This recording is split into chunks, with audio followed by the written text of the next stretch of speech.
This is take one of the Scott Drake show.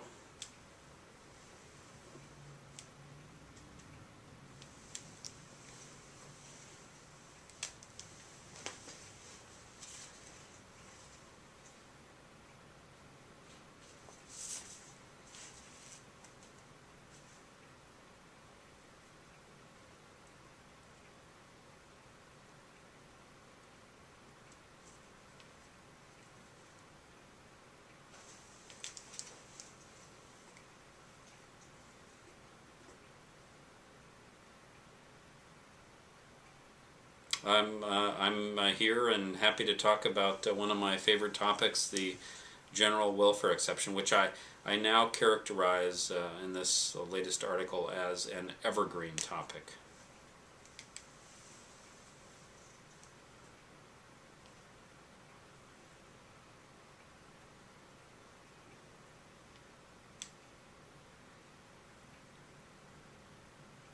Sure. Well, first and foremost, unfortunately, it's not for everybody. The general welfare exception is something it's really an oddity because it's not, as you said, Scott, it's an administrative exception. It's not in the Internal Revenue Code at all. Notwithstanding the thousands of pages, it's just not there. It's something that the government, the IRS, developed um, 70, 80 years ago, and it's been in the tax law administratively since then. It doesn't apply to many people, but it does apply if you get money from a governmental general welfare fund. And I guess obviously that has a couple of elements to it.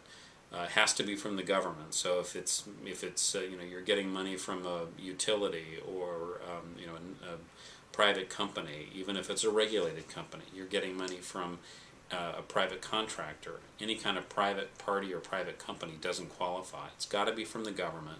Could be state, federal, or local, but it's got to be from the government, and it's got to be from the general fund, which means it can't be an earmarked fund. There's actually some law about this, but generally it has to come from the government and sort of from a general fund.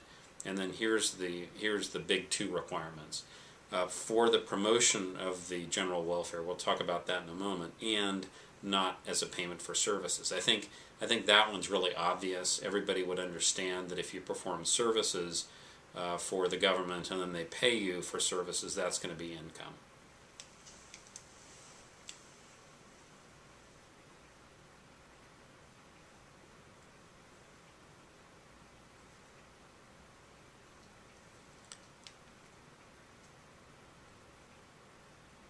Yep, that's right.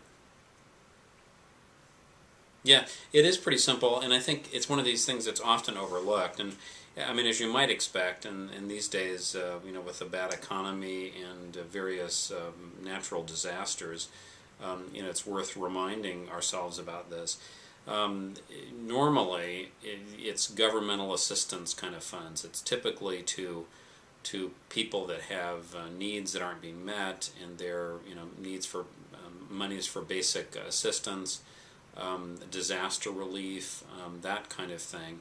But what's interesting is there have been cases administratively before the IRS. These things come up often in the context of private letter rulings, where in one that I recall, for example, the question was, were payments made to Alaska residents, could those qualify and not be income?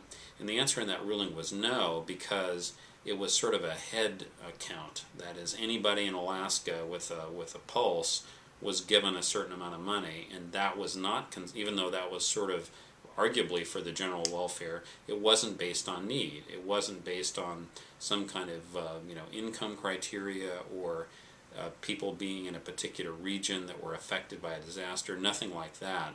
So it was viewed as income.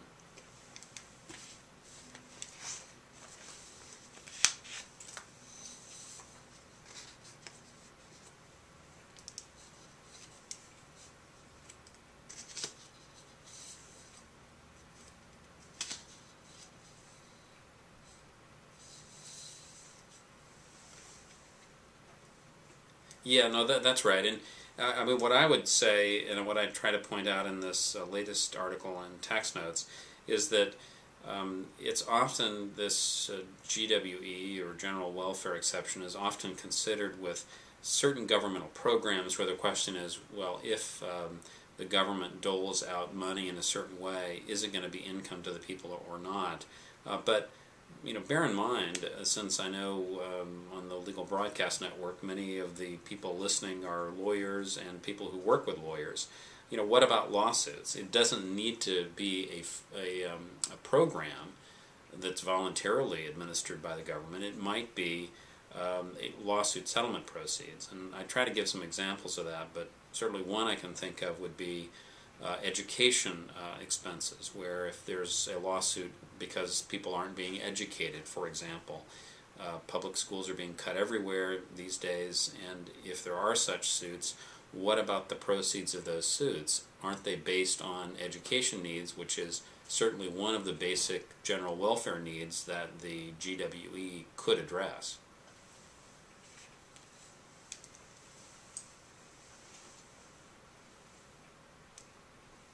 Yeah, I mean that's certainly my argument. There's no law on this, but there's a relatively finite body of tax law about the GWE, and at least the way I read it, I can't see any reason why it wouldn't qualify. And if you meet the relatively sort of brief number of tests, it should be exempt, and you should be okay.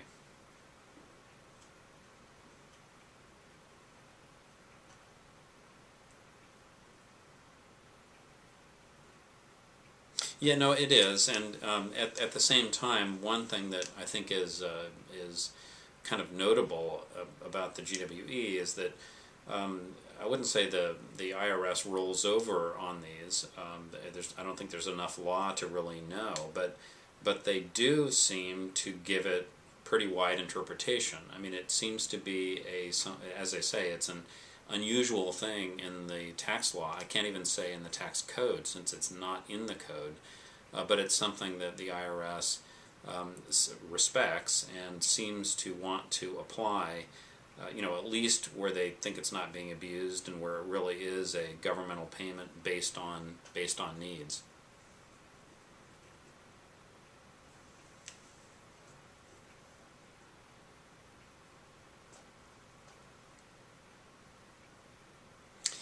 Boy, good question, and I think the answer is that shouldn't matter, but I'm not sure of that, and I think that's one of those areas that I don't believe there is an answer to, but it's something that I imagine if we talked about this in 10 years there might be an answer, because I do think just as I'm paying more attention to the general welfare exception, I think other tax lawyers are too.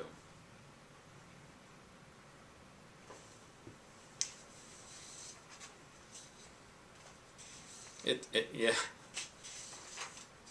No, sorry, I was just going to try to make a smart remark and say that's right, that we're used to sort of saying the converse, which is everything is always taxable. That's certainly what the government wants us to say.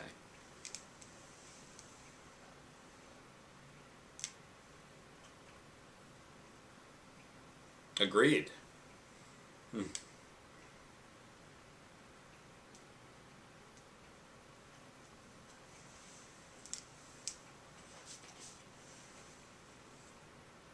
Thank you, Scott.